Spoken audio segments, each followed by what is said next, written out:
Good evening, everyone, and thank you for coming tonight to celebrate the marriage of Ed and Brittany. Am I too quiet? My name's Adam Hirsch, and together with Zach, I have the honor of being one of Ed's best men. I know that the next few minutes are just a speed bump on your way to the bar or dance floor, so I'll try to keep this short and sweet. Also forgive a little bit of repetition here. It seems that everybody else seems to know them pretty well. First and foremost, I'd like to thank Ed, Britt, Chris, Bridget, and Craig for making this incredible night possible. Having recently been through this process with my beautiful wife, Alex, I'm acutely aware of what it takes to plan and execute a night like this. A tremendous amount of time, a tremendous amount of effort, and in Ed and Britt's case, a tremendous amount of red wine and Bud Light. Like a number of people here, Ed and I first met on the soccer field as young kids. For a long time, soccer was the center of our universe, with both of us eventually ending up playing together on the Stingrays. There we forged lasting relationships that are as strong as ever to this day, as evidenced by some of the louder buffoons at the tables over there.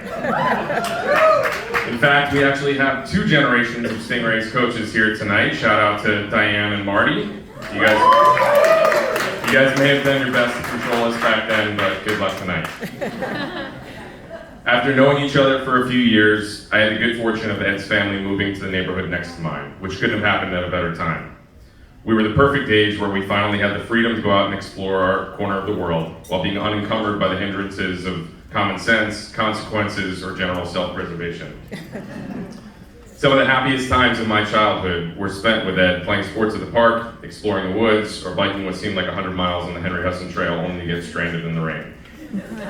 As we grew older, so did our antics, nearly totaling Ed's Jeep, doing donuts in the snow the day he got it, staying up all hours of the night on Black Friday parties or on our annual AC trips, or parading around Belmar doing our part to keep the local bars in business.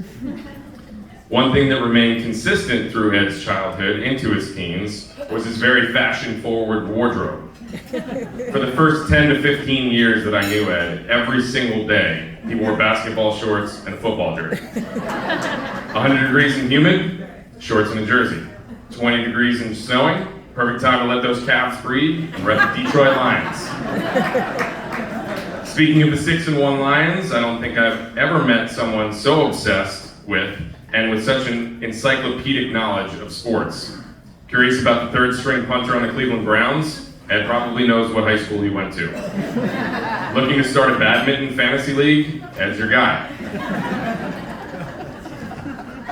When I think of Ed's qualities, other than his voracious appetite for making conversation, the one word that comes to mind that you may have heard once or twice tonight is loyalty. I've never met someone so dedicated to his friends, his family, and his sports teams. Ed will do anything for the people that he loves.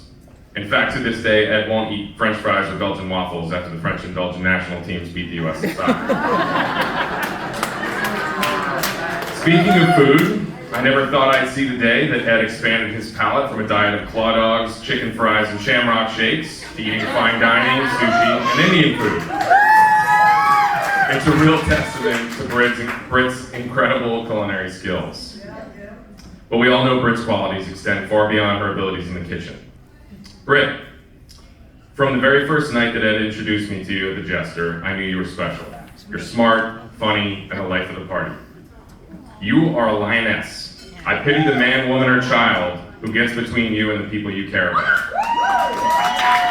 You're the hostess with the mostest, and above all, you make my friend happier and more content than I've ever seen him before. It's been a privilege watching the two of you fall in love and build a family together with your fur babies, Jax and Kobe. You balance each other out perfectly, and I'm so glad that you found each other. Ed, you're my brother, you've done well, and you deserve it. Britt, thanks for taking over chaperone duties. You could not look more happy or beautiful today.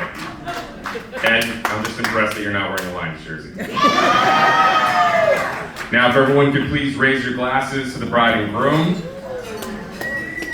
I should do that as well.